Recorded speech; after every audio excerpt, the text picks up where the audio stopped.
Pessoal que chegou, vamos dar mais um minutinho aí, ver se chega mais alguém, senão a gente começa já.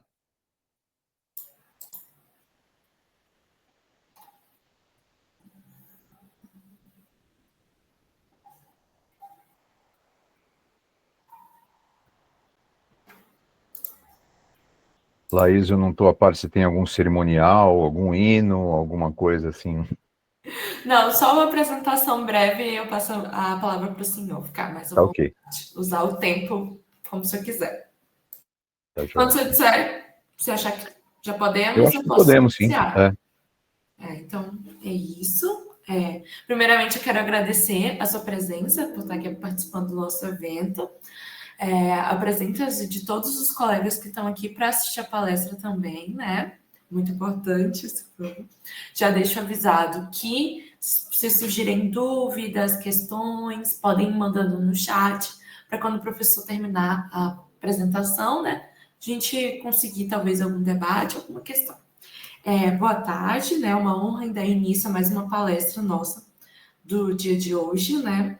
Que abordará um tema muito importante e presente para o futuro da educação, né? Para conduzir essa conversa, né, recebemos um palestrante com uma trajetória acadêmica profissional muito incrível e fascinante, né? Que é com vocês o professor George, né? Que está aqui. Ele vai poder se apresentar melhor um pouco. Mas ele é doutor e mestre em educação, né, pela PUC São Paulo, engenheiro de produção pela Poli USP, né, e conta com especializações em instituições renomadas, como a Harvard, né, e MIT, né.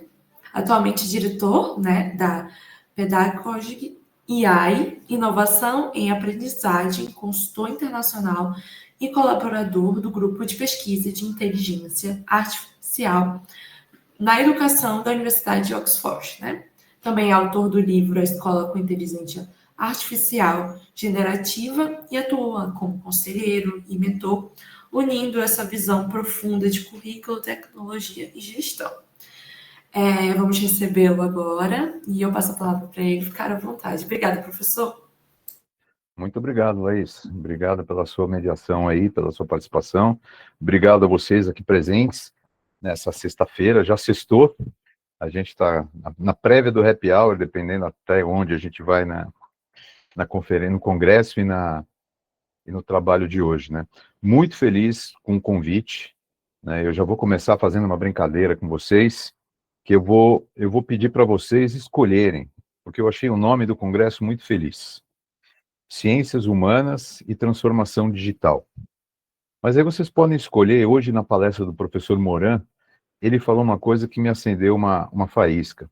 Ele falou, pode ser ciências humanas e transformação digital, mas que tal se a gente escolher uma variação disso?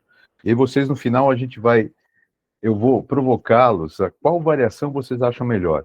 Pode ser ciências digitais e transformação humana, pode ser humanos digitais e transformação da ciência, ou pode ser alguma coisa que vocês pensarem, mas o fato é que a gente está falando de duas coisas muito emergentes hoje, né? E emergente é uma palavra meio pegadinha, né?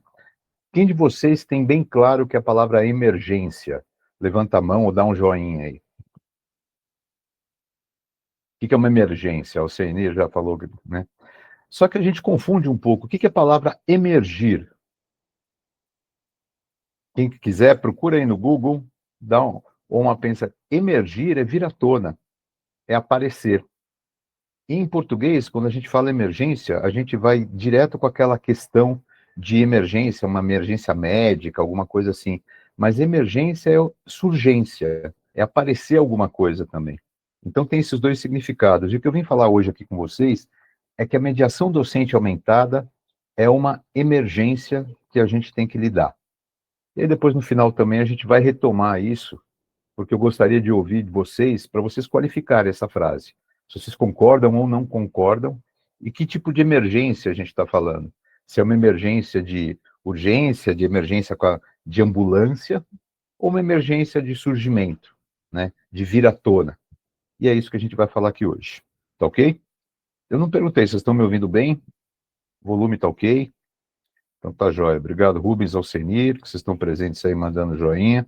Eu vou compartilhar minha tela.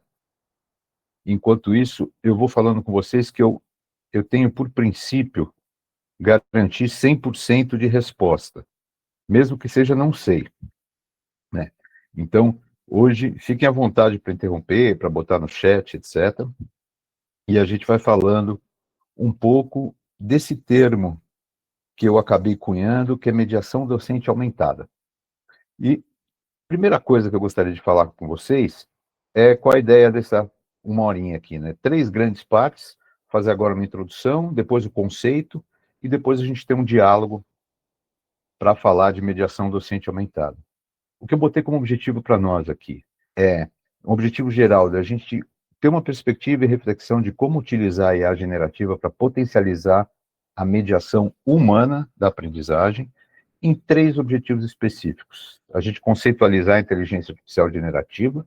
Muitos de vocês com certeza já estão mexendo com isso, já então a gente vai passar mais rápido, mas é só a gente ter certeza que está com a mesma linguagem, explicar o conceito de mediação docente e a gente dialogar um pouquinho no final.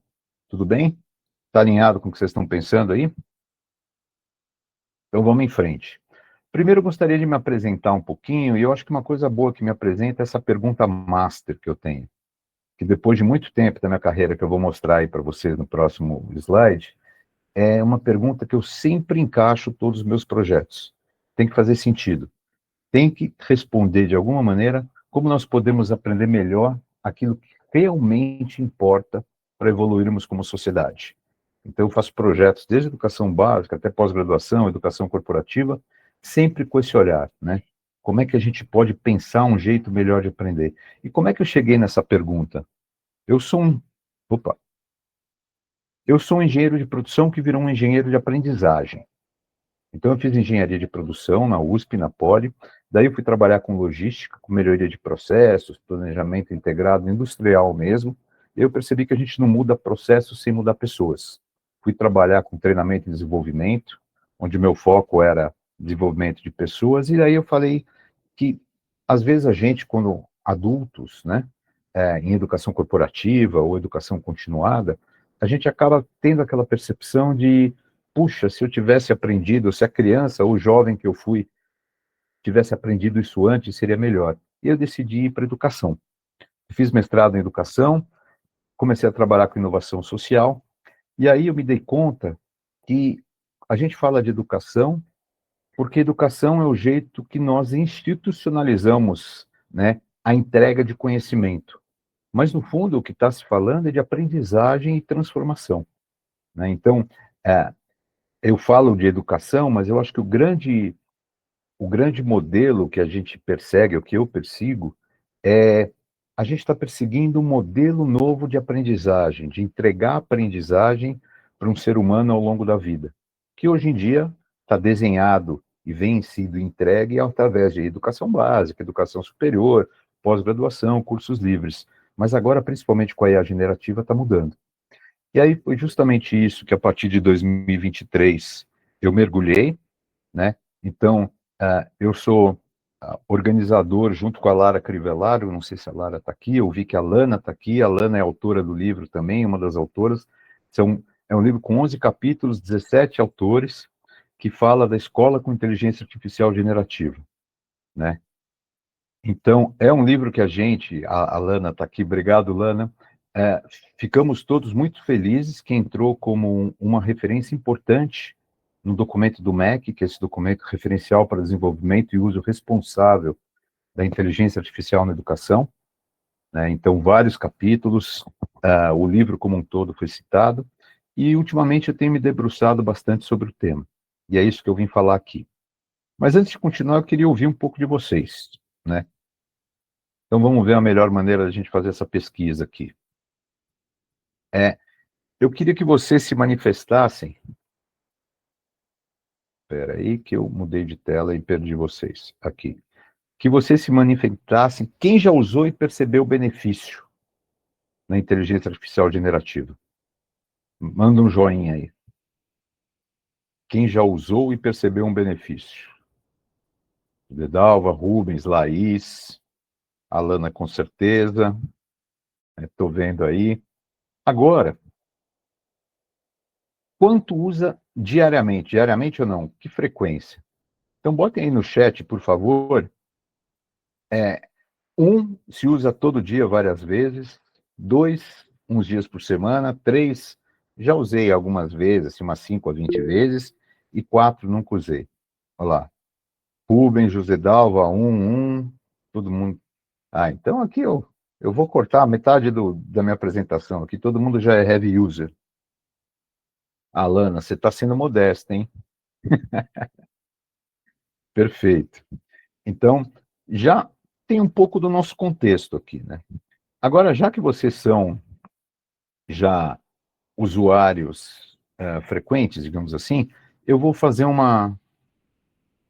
propor uma prática para vocês, uma reflexão, e como vocês devem já ter fácil isso na mão, para vocês pensarem rapidamente numa atividade didática que vocês têm que ministrar. Eu coloquei aqui educação básica, mas pode ser educação superior ou pós-graduação, que você precisa planejar, né? Uma sequência de aulas, uma atividade específica, né? Abre uma conversa num chat que você já usa aí, pode ser o Gemini, o Copilot, ChatGPT, Perplexity, Claude, qualquer um que você já costuma usar, e peça para gerar um plano dessa atividade para o exemplo que você pensou, para ficar registrado, né? Então, pede uma coisa curta, faz um prompt para gerar uma atividade, e aí copia, para não perder, ou você deixa a janela aberta, mas a gente vai voltar nesse exemplo depois. Então, o que é interessante é que você guarde esse prompt e guarde a sua resposta gerada também. Aí vou dar uns 2 minutinhos, enquanto eu degusto meu café aqui. Eu estou em casa, minha esposa viu a caneca, ela perguntou se é café ou cerveja. Eu falei, não, é café. José Dalva está rindo. José Dalva, eu acho que você já está com a cerveja, hein? Podemos ir em frente, gente? Ok. Muito bem. Eu gosto dessa figura porque no começo, né, quando as pessoas começam a usar, até o que, José Dalva? É café mesmo. Eu gosto de pensar que o ChatGPT ou os aplicativos de inteligência artificial generativa parecia uma varinha mágica. Tudo que você pede, ele faz, né? E tão fascinante quanto uma varinha mágica, a gente pode se perder brincando de qualquer coisa que não é importante, de fazer mágica, entre aspas, com o ChatGPT ou qualquer um desses. Mas a verdade é que ele está longe de ser uma varinha mágica, muito menos perfeita, né? Então, o que eu queria alinhar com vocês antes é a gente fazer um pouco um exemplo que talvez para vocês seja um trivial, mas serve para pensar na aplicação da mediação docente. Então, vamos de novo entrar lá, pega um chatbot qualquer que vocês estão usando aí e escrevam a seguinte pergunta: o que é manga? Exatamente assim.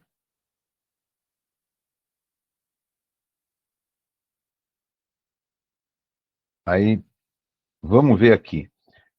Pode colocar no chat, ou se alguém quiser falar, algum de vocês recebeu uma resposta referente a mangá, ao quadrinho?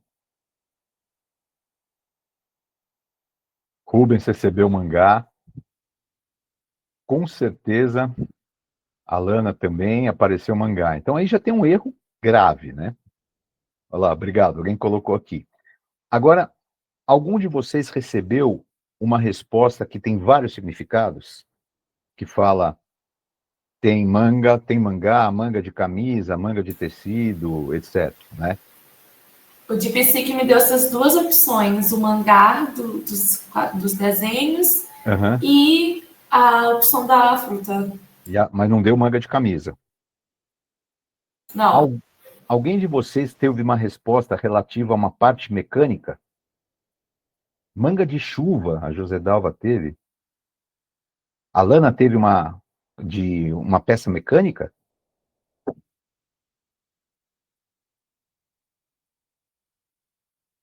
Ah, manga de camisa. Pois é, gente. O que que acontece, né? A gente é uma varinha mágica, a gente fala em usar na educação, etc e tal. Mas esse exemplo simples, né? Que aqui eu peguei algumas coisas, né? Aqui eu fiz no Perplexity, deu manga de fruta ao quadrinho japonês, né? Aqui no ChatGPT, quando eu fiz, deu parte de roupa, quadrinho e fruta. Mas a grande verdade é quantos de vocês sabem que manga é uma peça mecânica? Muito poucas pessoas sabem. Geralmente, sabe, dependendo da turma, alguém que mexe com isso, alguma coisa tem conhecimento. Mas manga também é uma peça mecânica. E se vocês colocarem agora no ChatGPT, atue, ou onde vocês estão usando, atue como um mecânico, ponto. O que é manga?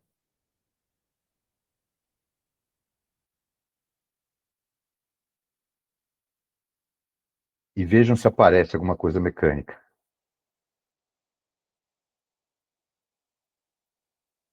Apareceu aí, Laís? Pelo teu sorriso, eu acho que apareceu.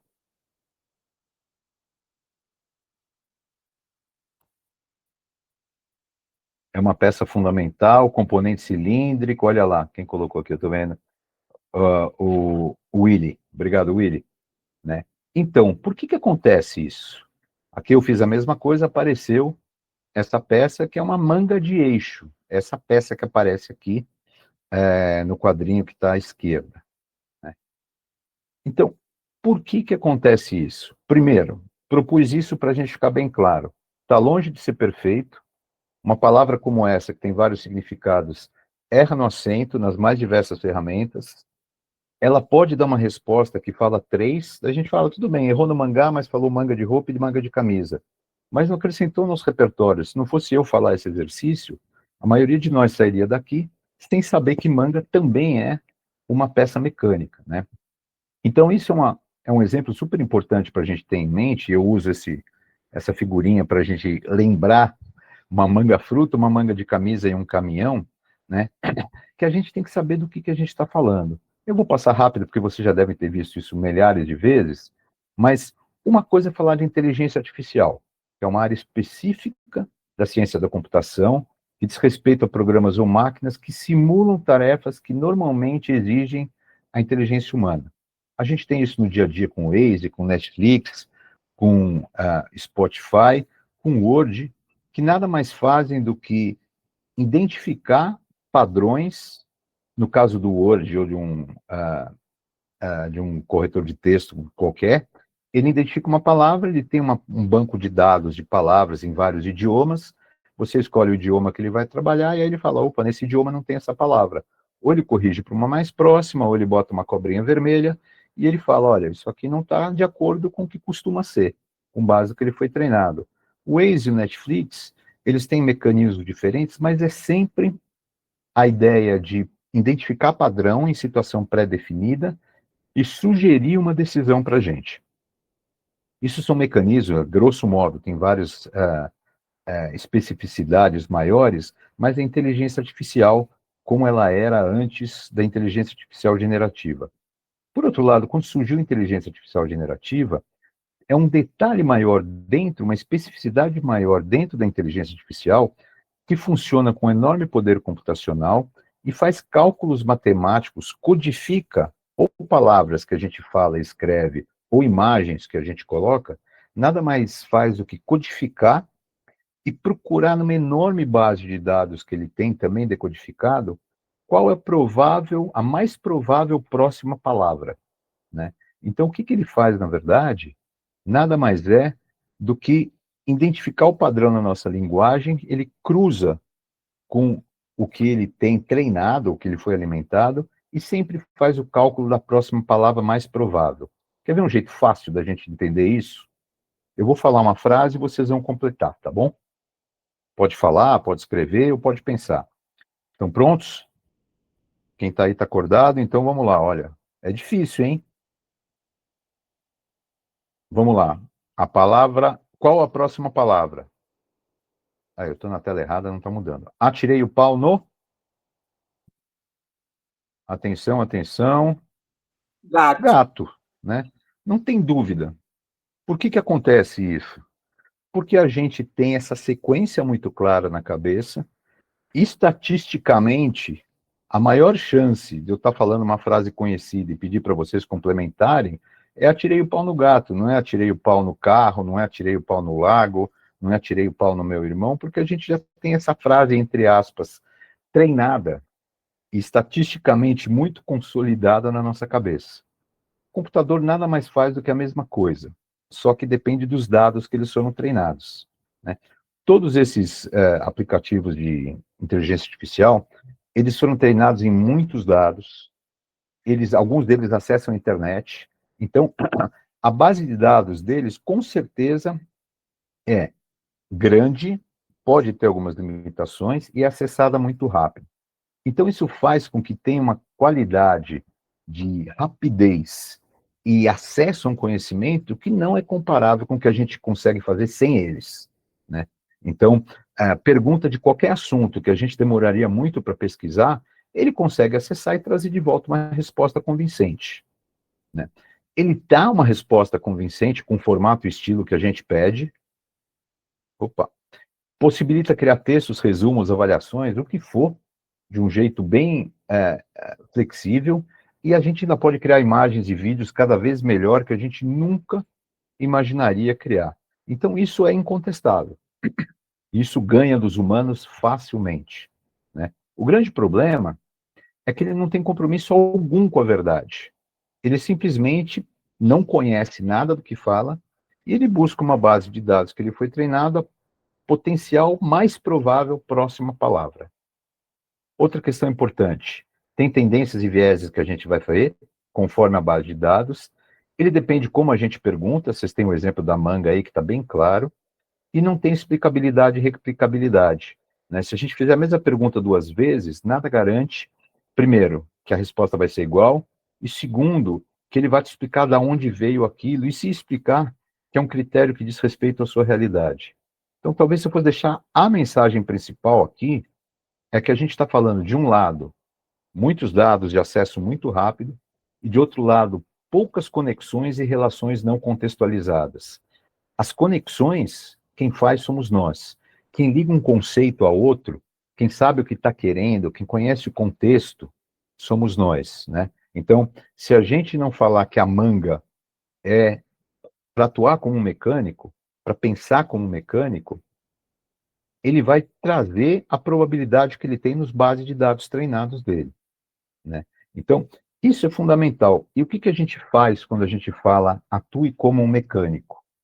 O que que a gente está dando para o cálculo probabilístico dele é um direcionamento da área de conhecimento que ele tem que buscar.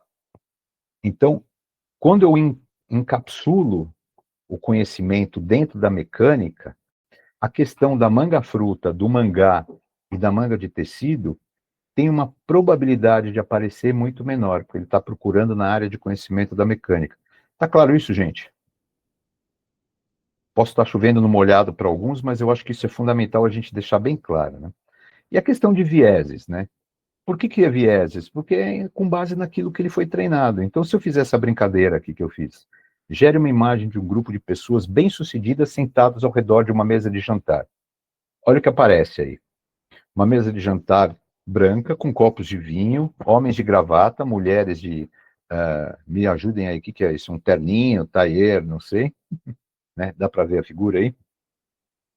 E, né, agora, depois de um tempo, porque já teve várias correções, no começo não apareceria essa mulher negra, né? Porque a base de dados e a grande quantidade de pessoas bem-sucedidas na internet e na sociedade também é muito mais branca do que negra. Então, teve que ser colocado, depois de várias interações, sempre colocar uma preocupação com a diversidade, mas ainda não está diverso o suficiente. Por exemplo, essa pessoa aqui sentaria nessa mesa ou não? O que vocês acham? Vocês devem pensar assim, porque senão eu não colocava, né? Ela é a mulher mais rica da Índia. Só que nos padrões de imagem que a gente tem, a imagem dela nunca apareceria nessa mesa, né? Daí eu pedi, considere pessoas bem-sucedidas de diversos países e culturas. Gere uma imagem de grupo de pessoas bem-sucedidas. Daí ele botou um oriental, botou uma pessoa de países árabes, etc e tal, mas você vê que continua tendo aquela questão de uma mesa com vinho, pratos de comida, etc e tal, né? Nunca iria aparecer uma mesa de piquenique, ou uma mesa de uma escola, ou de um bar, por exemplo. Então, por que aparece isso? Porque é o viés das imagens que foram treinadas, e a ferramenta pensa assim, né? Que a gente está falando, pessoas bem-sucedidas de diversos países e culturas, ele vai criar a questão dele. Fundamental é uma frase que eu adoro, e eu vou deixar aqui para a gente partir o conceito a partir dela, né? Yuval Harari, um filósofo e historiador atual que escreveu o Sapiens, escreveu Histórias do século XXI, e é um grande crítico da inteligência artificial generativa. Essa frase dele é muito poderosa. Se perdermos a confiança em instituições humanas e colocarmos a confiança em algoritmos, eles controlarão o mundo, né? Se eu, ou traduzindo para a nossa realidade, se eu acreditar que a manga que existe é a manga que a inteligência artificial generativa me entrega, né, a gente vai perder o controle do que está acontecendo com a gente, né? Se a gente não tiver pensamento crítico, repertório e condições de aprender além do que uma sugestão algorítmica, a gente realmente está indo para um futuro um pouco sombrio. Qual é o nosso desafio aqui, né? É não perder a confiança em instituições humanas. Então, por isso que é tão legal, eu falei no começo, a gente falar de um congresso de ciências humanas e transformação digital, ou de ciência digital e transformações humanas, ou de qual era o outro? Humanas digitais e transformações da ciência. Aí vocês escolhem qual for melhor, a gente vai falar no final. Então, qual é o nosso papel aqui como educadores interessados na educação ou nas ciências humanas? É garantir que a gente não vai perder a confiança em instituições humanas. Isso é fundamental. Então, como é que a gente consegue não tapar o sol com a peneira com esse tsunami de tecnologia que está chegando por todos os lados com a gente, mas a gente mantém a confiança nos humanos, mantém e aumenta, né? Tudo bem até aqui, gente? Alguma dúvida, comentário? Podemos seguir? Obrigado, Gedalva, Rubens.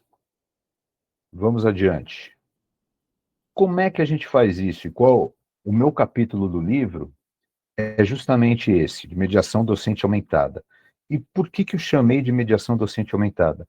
Porque lá na década de 70 surgiu esse conceito, que o Gartner Group é uma grande consultoria de tecnologia da informação usa, que tem toda essa definição de um padrão de projeto para um modelo de parceria entre a tecnologia e o ser humano, focado na melhoria do ser humano. Mas se eu for desdobrar essa definição em 3 partes, o que é fundamental? E quando eu falo de IA, eu falo de inteligência aumentada, não é de... Meu IA tem 3 significados. Primeiro, inovação em aprendizagem. Segundo, inteligência aumentada. E terceiro, inteligência artificial generativa. Então, falando de inteligência aumentada, é uma parceria entre pessoas e inteligência artificial, centrada no ser humano para melhorar a aprendizagem, a tomada de decisão e novas experiências. Então, tudo que a gente fala de inteligência artificial generativa tem que aumentar a nossa potência humana. É uma funcionalidade, uma ferramenta, uma tecnologia de propósito geral que não deve existir para outra coisa senão nos melhorar como humanos. E se a gente está falando de inteligência aumentada, e de melhorar a gente como humano, eu já vou dar uma dica para a gente já sair com alguma coisinha daqui. Lembra que eu falei lá atrás que uma das limitações, e que eu mostrei com a manga, é como a gente dá a instrução para a inteligência artificial, né? Então, essa ciência ou essa abordagem de entre aspas, saber perguntar, mas na verdade é saber programar em linguagem natural, né? É saber pedir para os LLMs, para a inteligência artificial generativa, o que você quer dela, a gente chama de engenharia de prompt. Engenharia de prompt tem uma série de técnicas, uma série de abordagens, mas o que aparece em todo lugar, e eu peguei um modelinho, é a gente pensar num modelo de como é que a gente pode pedir melhor, né? Que é uma estrutura muito básica, esse, tem vários outros, eu gosto de usar esse porque ele é fácil e é razoavelmente complexo, que chama PASEF. Alguém já ouviu falar do PASEF? Tem TACO, PASEF, tem um monte de siglas, né? A gente vai ouvir várias delas. Vamos explorar o PASEF aqui. O que é? É papel, ação, contexto, exemplo e formato. Então vamos lá. São tópicos para a gente lembrar de colocar quando a gente for dar a instrução, dar o prompt.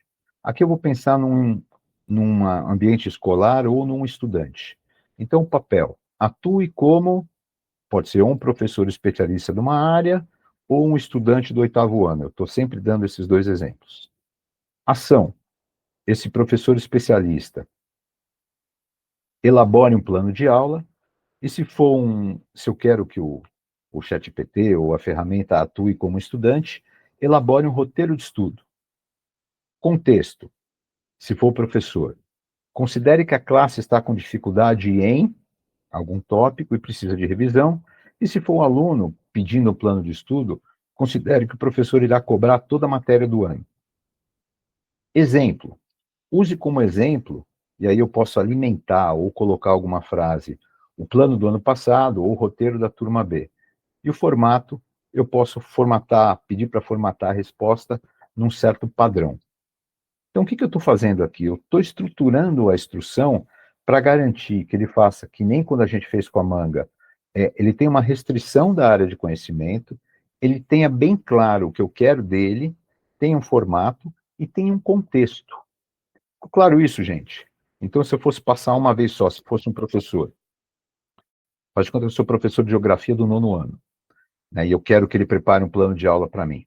Atue como um professor especialista em geografia do 9º ano, elabore um plano de aula sobre chuvas e relevo, a interferência do relevo nas chuvas.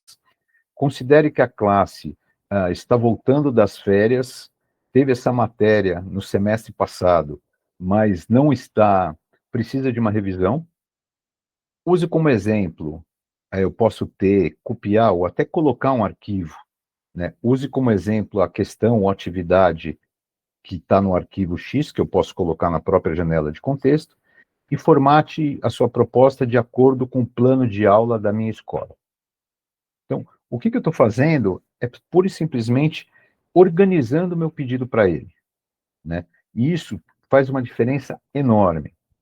Só que qual é a diferença que faz, né? Falando agora de mediação docente, que afinal é porque a gente veio falar aqui, né? O que está acontecendo hoje em dia? Vou até parar de compartilhar para ver vocês, a gente falar um pouco antes de falar do contexto aqui.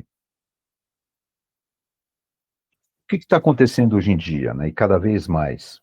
Vocês talvez estejam vivendo isso, só para eu saber aqui, quem está em sala de aula, ou de educação básica, ou ensino superior, quem dá aula atualmente? Rubens, José Dalva, Cleverson, perfeito. Ou tem contato com material didático, etc. O que está acontecendo? Cada vez mais as empresas, com boas ou nem tão boas intenções, estão oferecendo o que a gente já tinha antes com inteligência artificial generativa. Então, sistemas de ensino, que tem o conteúdo todo da educação básica, por exemplo, dentro de um sistema, ou plataformas de aprendizagem, LMS, sistemas de aprendizagem, estão começando a oferecer janelas de bate-papo com conteúdo treinado curado, então, com a qualidade do conteúdo garantido, né, eles abastecem a ferramenta com o conteúdo da matéria, da escola, da faculdade, e oferecem um tutor que vai interagindo com você para te ajudar não a ter resposta, mas a pensar na resposta certa, a cair no caminho da resposta, né, e desenvolver o seu pensamento. A minha aposta é que até 2030, Não vai ter nenhuma escola que não tenha sido oferecido um sistema desse. Pode ser que ela não tenha aceito, né?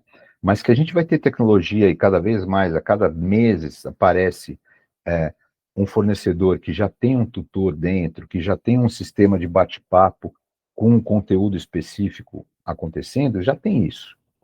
A grande questão é a seguinte: se todo mundo tiver um conteúdo com qualidade assegurada de alguma maneira, algum livro digital, algum conteúdo que antes abastecido numa plataforma, e os alunos forem interagir com isso e ter respostas razoavelmente direcionadas, com uma qualidade cuidada, qual a diferença do professor, né? O que que a gente tem de humano que essas máquinas não vão conseguir substituir? É justamente a mediação docente, né? É entender toda e qualquer interação que o aluno tem com o conhecimento e com a vida real que um algoritmo não consegue ver, porque o algoritmo só consegue identificar aquilo que o aluno responde na tela, ou que fala, ou alguma coisa assim. Mas se o aluno não quer responder, ou por alguma deficiência, ou por preguiça, ou por perfil, né, tudo que a gente está falando aqui não funciona, porque ele só funciona na interação do aluno prevista dentro da ferramenta, né? Por isso que é tão importante, e aqui que eu falo, a IA generativa não vai substituir o professor, porque é humanamente impossível a gente ter canais sensoriais da realidade igual um ser humano tem na hora de mediar a aprendizagem com um aprendiz. Seja uma criança, principalmente uma criança, seja um adulto em idade profissional, seja o que for, né? O que mais crítico ainda, a gente precisa, ao longo da vida da criança, desenvolver repertório, desenvolver atitude, desenvolver uma série de questões que a IA generativa, além de não ajudar, atrapalha.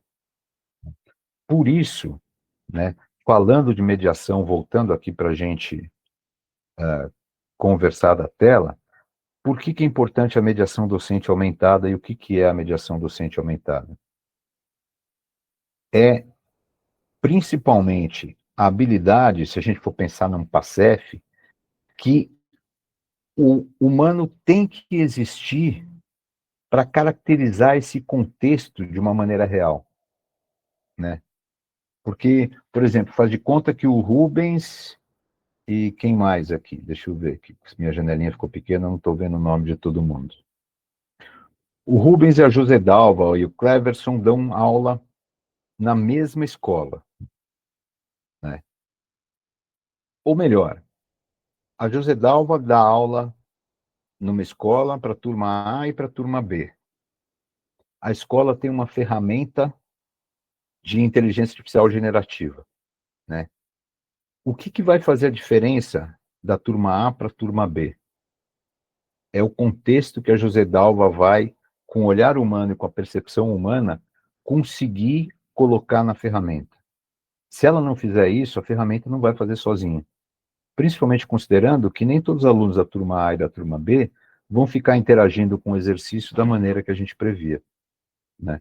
Então, quando a gente fala de mediação docente aumentada por IA generativa, o conceito é uma atividade dinâmica, relacional e interativa feito pelo docente, que integra três coisas principalmente. O que é mediar, né? É a habilidade de propiciar sentido para o aluno, integrando os conhecimentos, habilidades e atitudes que estão previstos num objetivo de aprendizagem, o contexto da relação do aluno no qual ele está no ambiente com o professor, e a realidade e o perfil de cada aluno. Porque aquilo que eu falei, a IA generativa não vai funcionar da mesma maneira para todos os alunos. E cabe ao professor perceber esse contexto e perceber a especificidade de cada aluno. Tá claro isso, gente? Faz sentido para vocês? Né? E a característica emergente que eu estou vendo nisso tudo é porque cada vez mais vai haver disponibilidade de tecnologias para interagir com os alunos. Só que se a gente achar que todos os alunos vão interagir da mesma maneira e não tiver esse olhar específico, a gente não vai dar conta de potencializar a aprendizagem dos alunos, principalmente porque tem alguns alunos que não vão interagir, né? Qual a grande vantagem da mediação docente aumentada? Ela incentiva nós, docentes, a perceber e se relacionar com o aprendiz. Ela explicita e potencializa as competências humanas que qualquer um de nós, como tutor, tem que exercer e que as inteligências artificiais generativas que usadas como tutores não têm como suprir.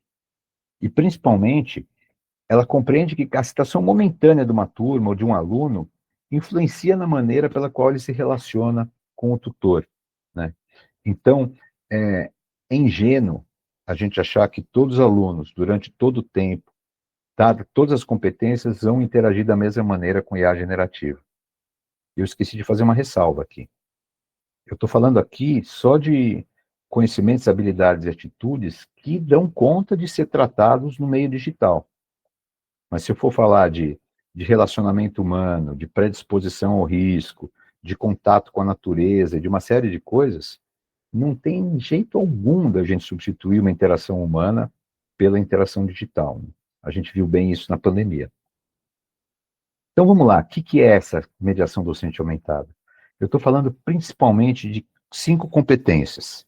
Identificar e atuar sob o contexto. Veja que essas 2 primeiras eu nem estou falando de IA generativa ainda, né? Qual é o contexto que eu vou lecionar? Quais são as especificidades dos aprendizes? É lógico que numa classe grande de 50, 100 alunos EAD não dá para pensar em todo mundo, mas a gente tem que ter esse olhar de o que o contexto A é diferente do contexto B, e o que eventualmente aquele aluno que eu nunca ouvi, nunca interagi ou não tenho contato, pode estar sendo desprezado ou não tendo contato com a competência que a gente espera desenvolver com ele, do jeito que a gente gostaria. Só aí, a terceira competência é vincular a inteligência artificial generativa aos objetivos esperados. O que eu quero que esse aluno aprenda, né? Depois, conhecer e explicitar as limitações de IA generativa, por isso que eu comecei a investir um tempo aqui no exemplo da Manga, né? A gente ter bem claro que vai usar, mas que tem que estar claro quais são as competências e as limitações. E, por fim, propiciar práticas de desenvolvimento humano, né? Uma pessoa que só interage com a IA generativa, isso está provado, tem um experimento da MIT que fala isso, que mostrou por ressonância magnética que jovens que estudaram só com a IA generativa fizeram a mesma questão para jovens sem IA generativa e jovens que puderam usar a IA generativa e fizeram um scanner do cérebro deles. Movimento, a conexão do neurônio foi 45% inferior àquele, comparando os que não usaram com aqueles que usaram. E pior, uma semana depois, 80% dos alunos que usaram não lembrava quase de nada, né? Então, além de exercitar a IA generativa, a gente tem que garantir que a gente propicia interação, diálogo e práticas de desenvolvimento humano. Então, quando eu falo de mediação docente aumentada, nos 2 primeiras competências, aumentar a nossa humanidade antes de falar da tecnologia, né? Coisas que a gente talvez nem estava acostumado a fazer, mas agora porque a gente tem a facilidade da tecnologia, a gente pode falar, por exemplo, olha, a turma A está mais agitada ou gosta mais disso, etc., e pedir num prompt tudo igualzinho, só que com contexto diferente, né? Se eu tiver identificado esse olhar de estar olhando para um aprendiz, principalmente numa escola de educação básica, em educação presencial, onde eu tenho contato com os alunos, e é mais crítico ainda, né, eu poder desenvolver alguma coisa específica para ele. E só a partir daí falar, opa, agora que eu sei o contexto, agora que eu tenho alguns casos que eu quero tratar caso a caso, eu vou pensar o que eu quero que eles aprendam e como eu vou elaborar um prompt para isso. Ao fazer isso, ter bem claro, na quarta competência, das limitações da IA generativa e compartilhar isso com os alunos, para que eles aprendam também, e, por fim, propiciar práticas de conversa, de desenvolvimento humano, no mínimo, que a gente possa elaborar com isso. Tudo bem, gente? Uma pausa?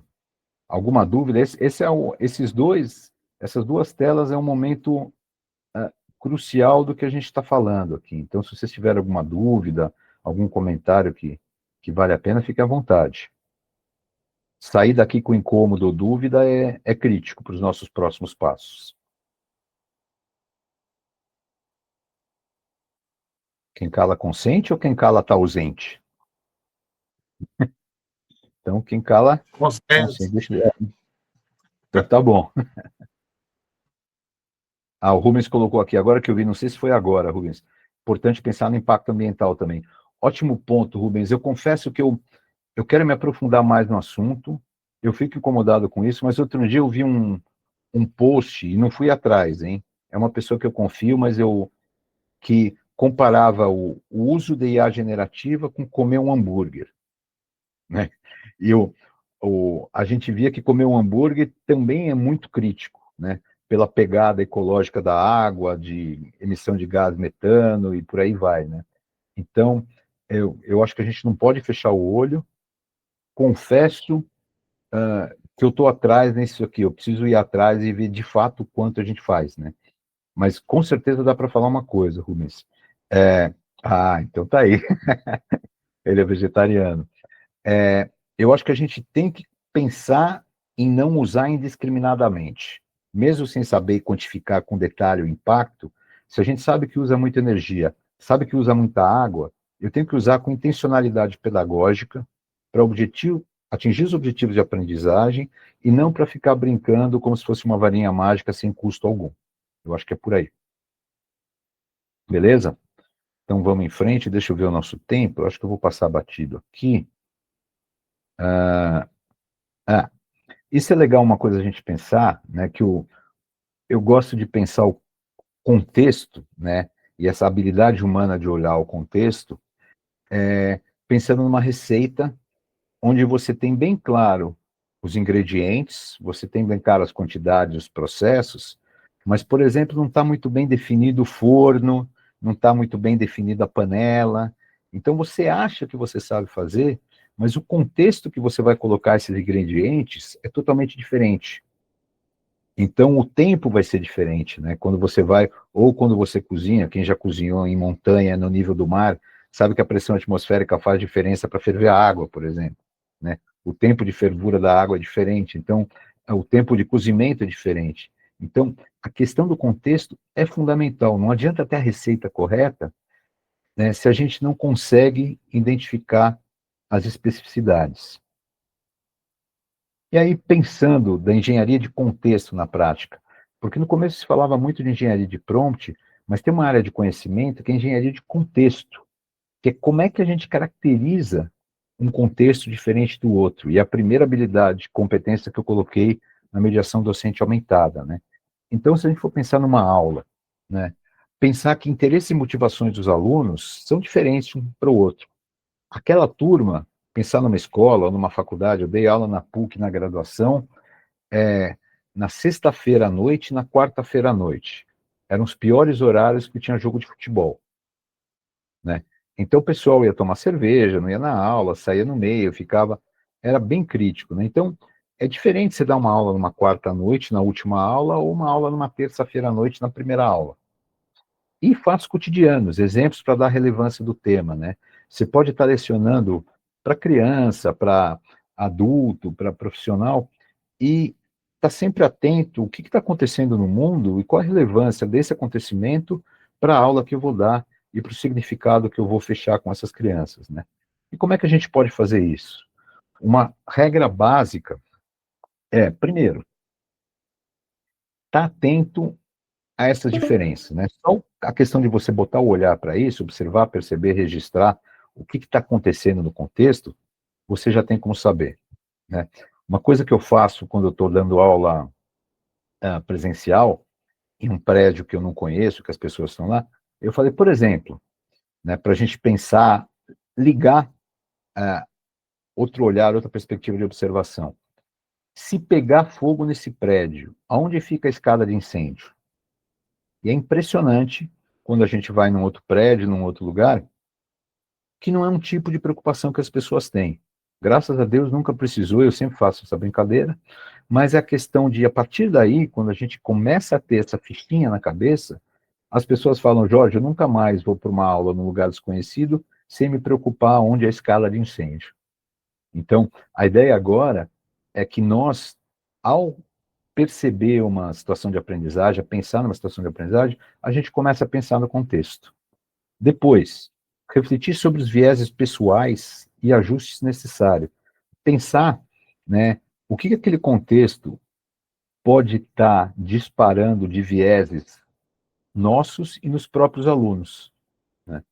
Então, vou dar um exemplo mais tangível para vocês. De repente,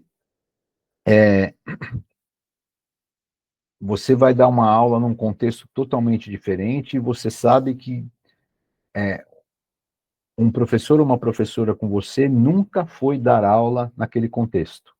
Pode ser que você vai dar aula para uma aldeia indígena na Amazônia, pode ser que você está dando aula para um banco de financeiro na Faria Lima, ou que você... Aí a questão é, o que eu tenho que pensar que eu posso ter um preconceito, eles podem ter um preconceito meu. E já explicitar esses vieses, né? Depois, pensando como mediador docente aumentado, pensa no PASEF, mas com contexto ajustado, né? Você pensou no contexto, se você for usar a inteligência artificial generativa, tenha certeza que você está colocando aquele contexto de uma maneira bem específica. Revise o plano, atento a vieses e peça novas versões. Então, isso é uma dica muito básica de como fazer, como exercitar um pouquinho a mediação docente aumentada. Eu estou pegando só a primeira competência lá, de um jeito bem geral, que é chamar a atenção de vocês para o contexto. E para a gente finalizar, aqui a gente tem 8 minutos, antes da gente abrir para a discussão, eu vou pedir para vocês pegarem o prompt que vocês fizeram lá atrás, que eu falei para guardar, de gerar uma atividade, um plano de aula, faça esse prompt pensando no PASEF e garantindo um contexto refinado. Dá para ler? Eu vou voltar lá atrás naquela. Vamos voltar no PASEF aqui.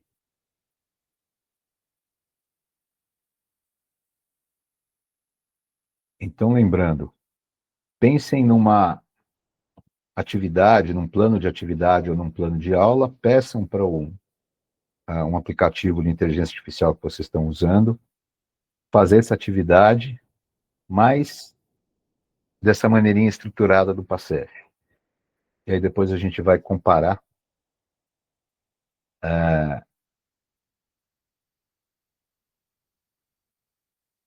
vocês vão me dizer como é que foi a diferença do primeiro plano para o segundo. A José Dalva colocou plano sobre consciência negra. Legal, José Dalva. Pensa, consciência negra é uma coisa muito grande, né? Pensa de uma maneira mais específica qual a competência, qual a expectativa sua para o objetivo de aprendizagem dos alunos, né?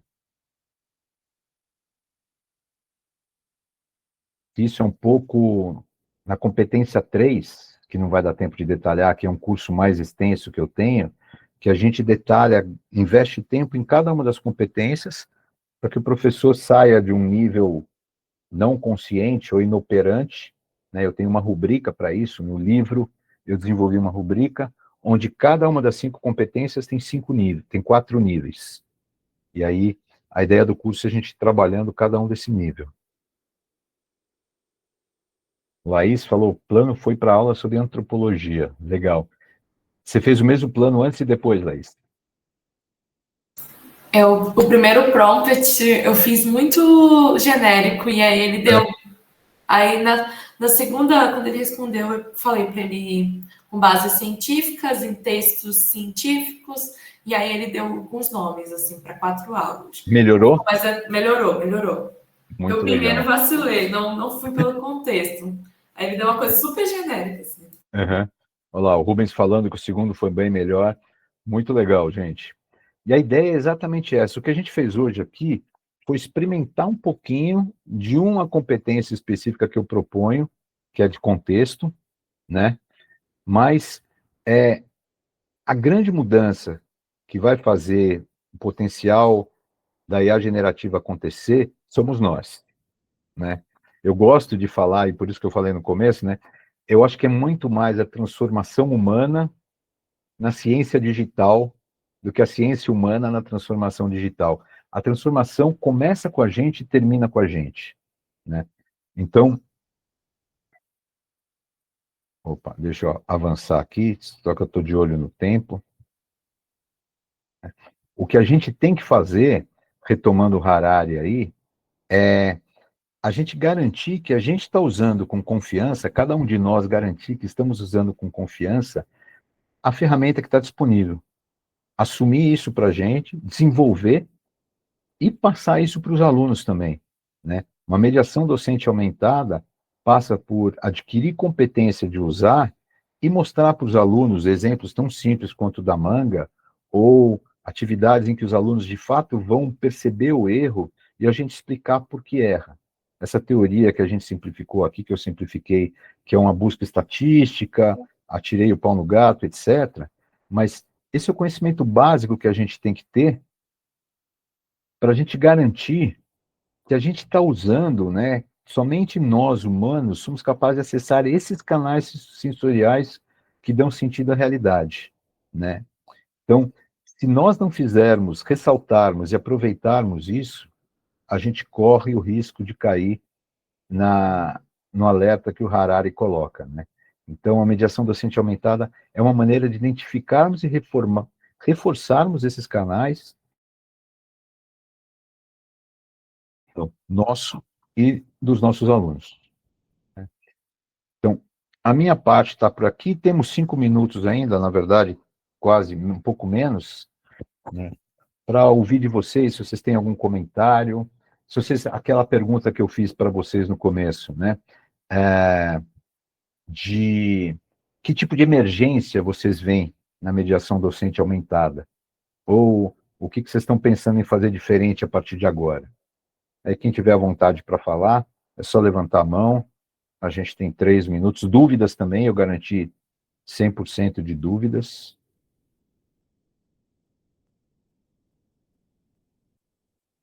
Eu acho que todo mundo já foi embora, só está a Laís aí. Não, acho que o pessoal está aqui sim. O pessoal já começa o happy hour. Aí, Alcine, agora eu vou botar, ó, ainda tem café aqui. Eu queria comentar, não sei se vocês me escutam. Sim, Rubens, por favor. Sim. Não, queria só comentar que eu gostei muito, parabenizar, né, esse encontro nosso aqui. Obrigado. E dizer que eu estou muito, assim, instigado com essa questão da inteligência artificial na educação e tenho pensado muito em como a gente utiliza e como melhora. E acho que uma reflexão importante é essa que você até colocou, que é da gente usar a ferramenta naquelas potencialidades que ela tem, né? E não usar ela simplesmente falar assim, coisas que você poderia usar outra ferramenta, tipo uma pesquisa no próprio Google, né? Ou no próprio... Aí você coloca na inteligência artificial que demanda muito mais capacidade computacional, muito mais energia, muito mais água, sendo que você poderia fazer isso com um outro mecanismo mais econômico, né? Perfeito. E fiquei pensando também, como professor, como a gente pode também passar isso para os estudantes, né? Essa pegada do carbono digital, que acho que é uma coisa que a gente precisa refletir também em relação a isso, porque o que a gente tem visto é os estudantes usando para qualquer coisa, né? E não tendo, porque tá na nuvem, é digital, como se aquilo não tivesse uma consequência material. E a gente sabe que tem, né? Não é à toa que em Calcaia está uma discussão enorme para a implantação do data center do TikTok, né? Sim. Então, esse é o tipo de coisa que eu acho que a gente tem que começar a refletir também quando a gente fala de mudanças climáticas, né? Nesse impacto, né? Como que esse mundo digital, ele está ancorado no mundo material também. Não, e eu acho que é fundamental o que você está colocando, porque o que a gente tem que ter clareza, primeiro, que está a serviço da aprendizagem desejada, né? Não é usar por usar. E mesmo quando for usar, ter clareza que não é de graça, não é custo zero, não é impacto zero, né? E eu acho que a gente está correndo um risco muito grande. Nós estamos, de fato, já numa onda de usar por usar em alguns aspectos, né? E é importante ter essa consciência. Obrigado por você trouxe esses 2 pontos, né? Tem que estar ligado a um objetivo de aprendizagem, o nosso foco é desenvolver seres humanos em algum aspecto, não é usar a ferramenta. E mesmo ligado ao objetivo de aprendizagem, se é bom, e se vai fazer sentido, né? Um exemplo que eu gosto de usar é se eu quero que os alunos desenvolvam a criatividade, eu não posso deixar que eles usem uma ferramenta dessa para sugerir uma lista de 10 nomes, porque o exercício que eu quero que eles façam é mental, é criar músculo, é criar conexão neuronal, é se esforçar para que isso aconteça, né? Mas se por outro lado, eles estão fazendo uma atividade de construir um robozinho, e eles têm que dar um nome para o robô, né? E a competência principal que eu quero desenvolver neles são totalmente outras, né? Não teria problema deles usarem para explorar de maneira criativa um nome. Então, essa clareza que tem que estar muito bem definida.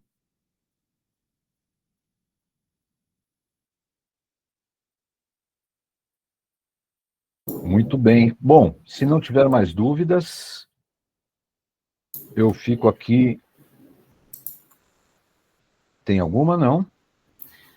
Acho que não, professor. Nós temos Eu 3 queria... minutinhos, então acho que... Eu queria agradecer muito a presença de vocês, é muito valioso, toda e qualquer presença, participação.